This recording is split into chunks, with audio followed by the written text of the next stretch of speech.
from cutting the hair to styling it daily, using different products to going totally natural. All we aim is to keep our hair healthy. Recently, No Poo movement is gaining some ground. The poo I am referring to is shampoo. In the broadest sense, no poo means no shampoo. It is a philosophy and method of cleaning hair without a shampoo.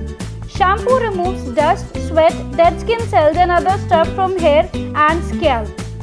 Most shampoo use variety of ingredients including detergents called sulfates and foaming agents. Many of these detergents remove sebum from the scalp. Sebum is basically the oil which is secreted by the sebaceous gland to moisturize and protect our hair. In the No Poo method, hair is washed by other cleansers like baking soda or apple cider vinegar. It is in trend now because people are becoming more and more aware about the side effects shampoo has on our hair. Our scalp produces natural oils which is enough to condition our hair. When we wash it with a shampoo, we strip our scalp of this natural layer. In order to compensate, our scalp produces more oil which makes our hair look greasy and this cycle is repeated every few days. But what did people do before shampoo was invented? In the Indian subcontinent, people used a lot of herbs with their extracts as shampoo. One such shampoo was made by boiling stupendous soap berries with dried Indian gooseberry called amla. It creates soapy lather and soak up oil. In some parts of Europe, it was advised that people mix barley bread, salt and bear fat together and put that on their hair. Ancient Romans and Greeks used olive oil to keep their hair soft. They also used vinegar to rinse and lighten their hair color. During the Renaissance period, women in Italy washed their hair with lye soap and then used bacon fat to condition their hair.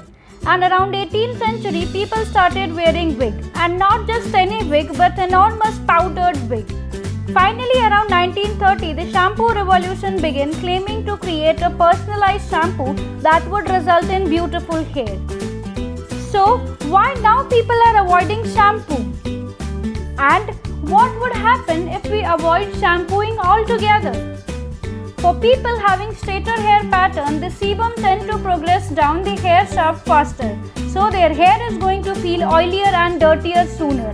After a month of no shampoo, that oil will have caught a good amount of dead skin cells, dirt and possibly even bacteria, which could make the scalp itchy.